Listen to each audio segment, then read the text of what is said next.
Quiero hablar de Fritz Perls y su enfoque gestáltico, de la psicoterapia de la Gestalt. Hay que decir que Fritz Perls es el padre creador fundador de la terapia gestáltica. Gestalt es una palabra alemana que nos remite a la idea de totalidad o configuración. Podríamos decir que la Gestalt comprende al todo no como la mera suma de las partes, sino, y acá está la palabra clave, como una integración de elementos, es decir, una integración de esas partes. No es lo mismo sumar las partes que integrarlas. Muy importante esto.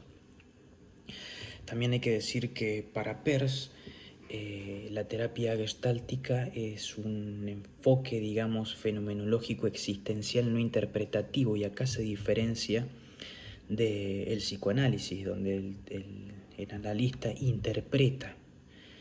El terapeuta gestáltico no interpreta. Bueno, eso es otra cuestión.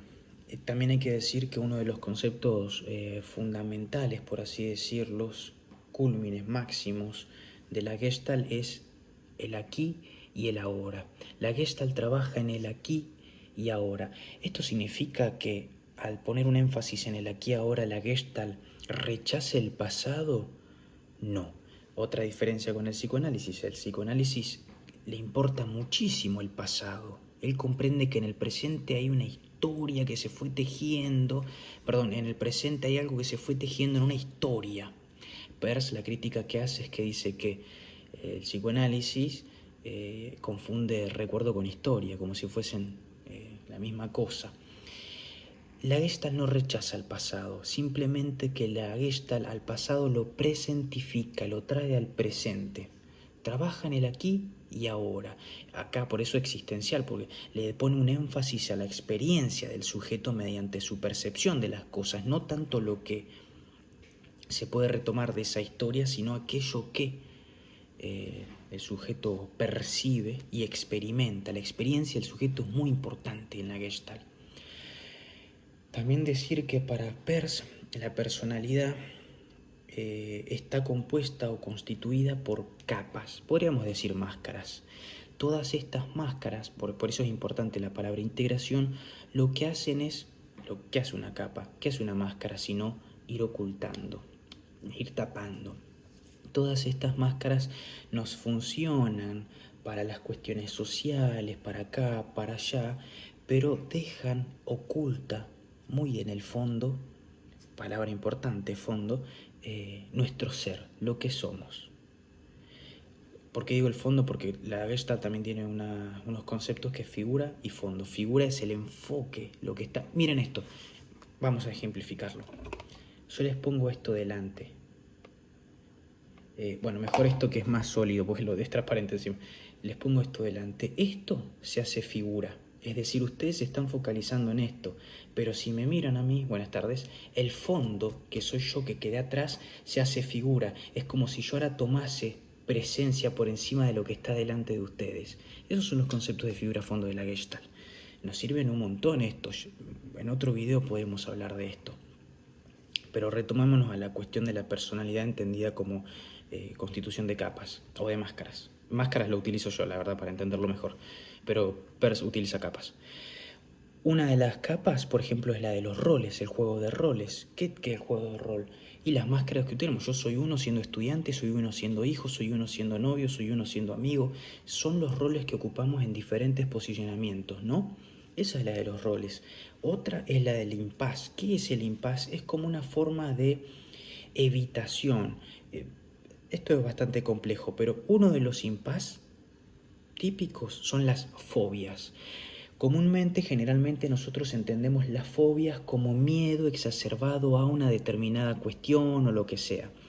La Gestalt no entiende la fobia como un miedo exagerado a tal cuestión, sino como una forma de evitación, negación o rechazo de algo, pero que ahí se teje algo que está relacionado con nuestro ser. Se evita aquello que no podemos integrar.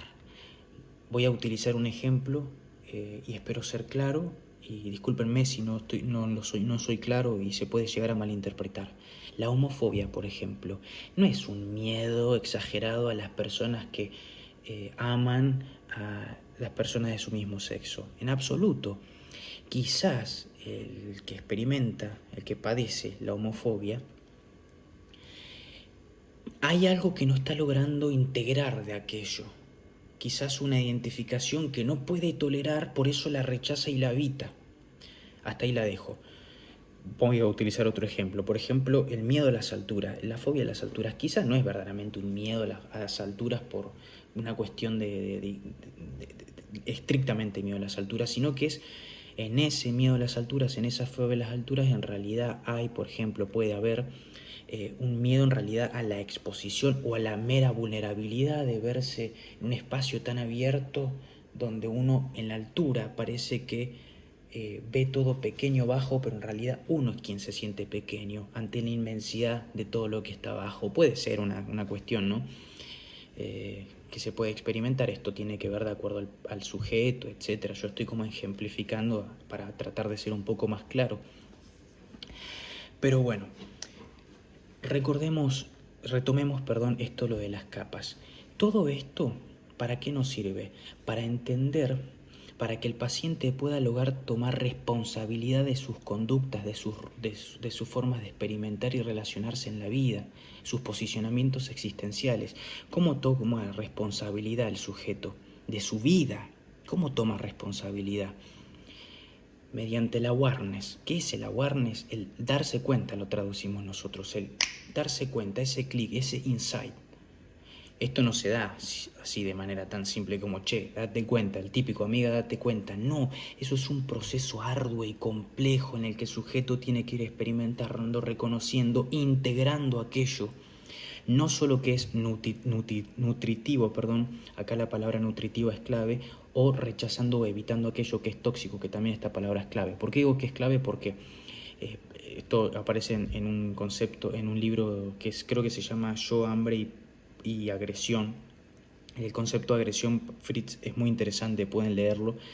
En fin, aparece esta cuestión como el masticar, ¿no? El tragar lo que es nutritivo y expulsar lo que es tóxico. También se puede experimentar en las conductas, ¿no? Y Peirce en esta cuestión de la agresión lo plantea. En fin, ¿a qué quería decir, che? Bueno, no importa.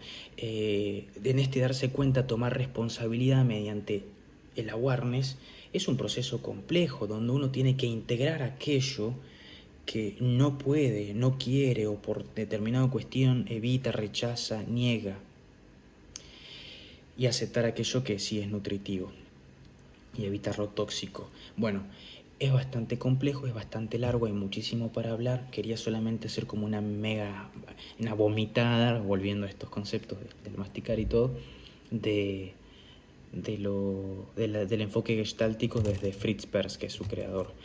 A mí me parece muy interesante, me gusta muchísimo, me gustaría seguir haciendo más videos. He dedicado muchos videos al psicoanálisis y me encantaría hacerlo también para Fritz Perls, que me gusta muchísimo, tengo que reconocerlo. Así que bueno, espero les haya gustado, es un video extremadamente largo.